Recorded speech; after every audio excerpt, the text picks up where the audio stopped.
¿Qué es lo que piensas cuando ves estas imágenes?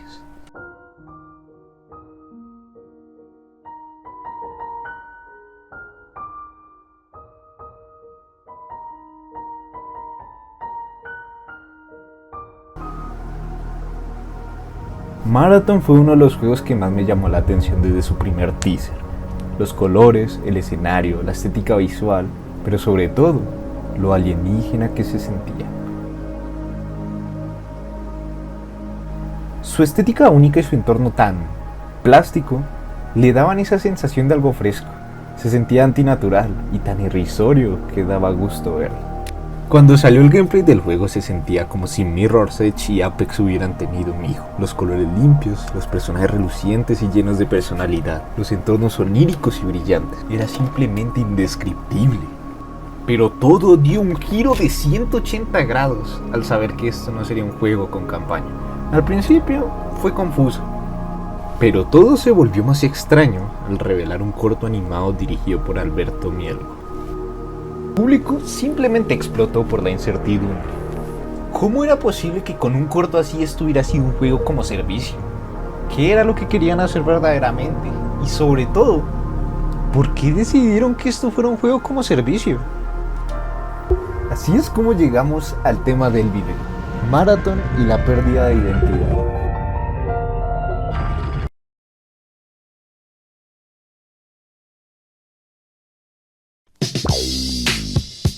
Marathon empezó como un clon de Doom, competencia directa de este mismo en la década de los 90. Fue desarrollado por Bungie y distribuido por Macintosh. Mac. Este juego que nos trajo bastantes innovaciones en el gameplay y en su historia. No solo innovó en la forma en la que se contaban las historias, Marathon también innovó en los controles y el gameplay, siendo de los primeros juegos que permiten tener un control completo sobre la cámara utilizando el ratón para esto mismo. La trilogía Marathon fue un éxito en aquella época, vendiendo más de 200.000 copias. Era uno de los juegos insignias de Mac, un juego tan adelantado a su época que se creería imposible de haber sido desarrollado en los años 90. Luego de eso, la historia de Bungie tomaría otro camino, un camino que posiblemente se hablará en un video aparte. Tras haber revolucionado la industria de los videojuegos con Halo, Bungie se separaría de Microsoft, crearía una nueva franquicia llamada Destiny y sorprendentemente para los divertidos sería adquirida por Sony. En 2023 saldrá a la luz el primer teaser de Marathon y cuando salió fue un boom total, esa estética, esos colores, ese arte tan distintivo, pero sobre todo el hecho de que se haya decidido revivir una franquicia cuyo último juego fue lanzado en el 94. Deriva de un estilo similar al de H.R. Giger.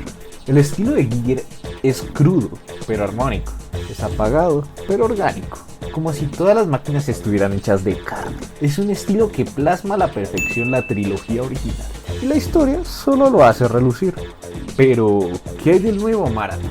El nuevo estilo de Marathon se aleja de cualquier concepto relacionado con un estilo biológico. Opta por una estética más industrial. Ahora los personajes no son cyborgs que aparentan ser humanos, sino humanos que aparentan ser cyborgs. Los colores apagados y opresivos pasan a ser radiantes y relucientes, casi venenosos. En general, la estética de Marathon dio un giro de 180 grados, siendo lo opuesto a lo que era antes. Pasó del biopunk al realismo gráfico. Y eso es un gran cambio.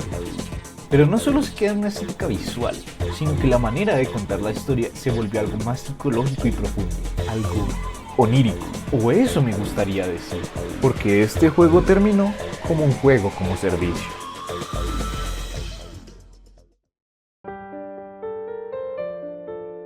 Es doloroso pensar que un producto tan original y lleno de brillo sea manchado por las tácticas anticonsumidor.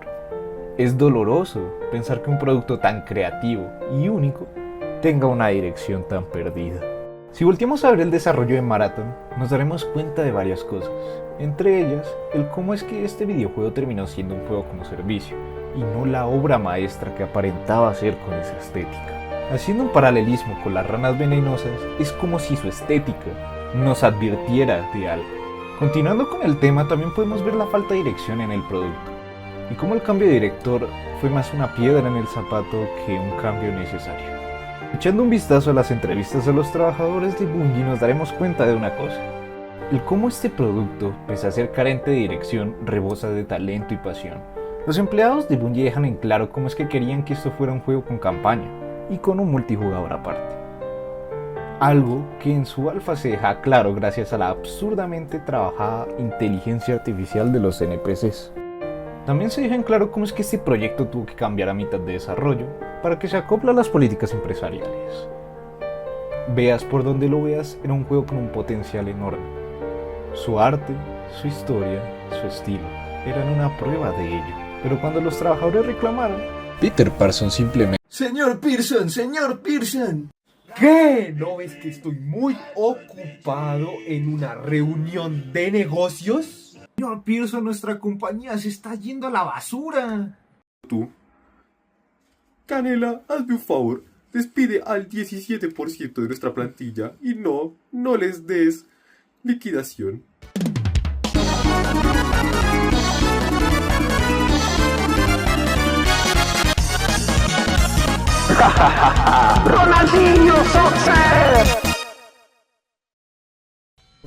Peter Parsons, el CEO de Bungie de en ese entonces, solo le respondió despidiendo al 17% de la plantilla. Esto ocurrió en 2024 y a partir de ahí las polémicas no harían nada más que solo aumentar. Recientemente, en mayo de 2025, fue que nos dimos cuenta del plagio que se había cometido por parte de Bungie hacia el artista Anti-Real. Ahora la pregunta es, ¿quién es Anti-Real? Anti-Real es una artista que domina el estilo del realismo gráfico. Ella lleva desde el 2017 publicando sus obras de arte. Lastimosamente, en la alfa de Marathon se encontraba mucho de su trabajo. Y hay que aclarar una cosa, Anti-Real no trabaja con Bungie, por lo que todo su arte fue robado. Esto generó una incertidumbre entre la gente. Paradójicamente, el arte de Marathon es su mayor virtud y a la vez es su mayor tragedia. Visualmente es impecable, pero incluso eso se vio manchado por las acusaciones de plagio, como si ni siquiera el arte fuera completamente suyo, y eso duele. Pese a que la mayoría de su plantilla ya no está, se nota que Bungie sigue teniendo el mismo talento y pasión que tenían en el 2001. Es un juego que se siente innovador y fresco pese a lo carente de dirección. El arte, aunque tenga su acusación de plagio, es algo que nunca antes se había visto. Y sobre todo su historia. Si echamos un vistazo a la historia del nuevo Marathon, nos daremos cuenta de cómo este juego lo tenía todo para destacar. Y esto lo digo gracias a su corto animado. El 12 de abril de 2025 saldría a la luz un corto animado de 8 minutos, donde se deja ver lo que hubiera sido este juego si Sony le hubiera dado la libertad creativa total a Bungie. Dirigido por Alberto Mielgo, conocido por su participación en Love, Death and Robots, nos sumergimos en una historia donde una serie de personajes mueren una vez tras otra, y el cómo cada muerte estos personajes van perdiendo su memoria. Es casi como si este juego relatara la propia caída de Marathon, plasmado en sus personajes perdiendo poco a poco su identidad. Después de todo esto, solo hay una cosa clara. Bungie todavía tiene el talento, tiene la habilidad, todavía tiene el potencial de revolucionar la industria como lo hicieron en 2001. Sin embargo, hoy en día es una sombra de lo que era, y lo seguirá haciendo mientras siga con la directiva que lo fuerza a ser esclavo de un mercado tan depredatorio. Si algo nos ha enseñado Expedition 33 es que la culpa de que los juegos actuales sean tan artificiales no es la culpa de los desarrolladores, sino es la culpa de la empresa a cargo de estos. Marathon es un ejemplo de esto, de cómo algo tan único puede ser arruinado por tener el objetivo de ganar dinero y no de complacer al consumidor.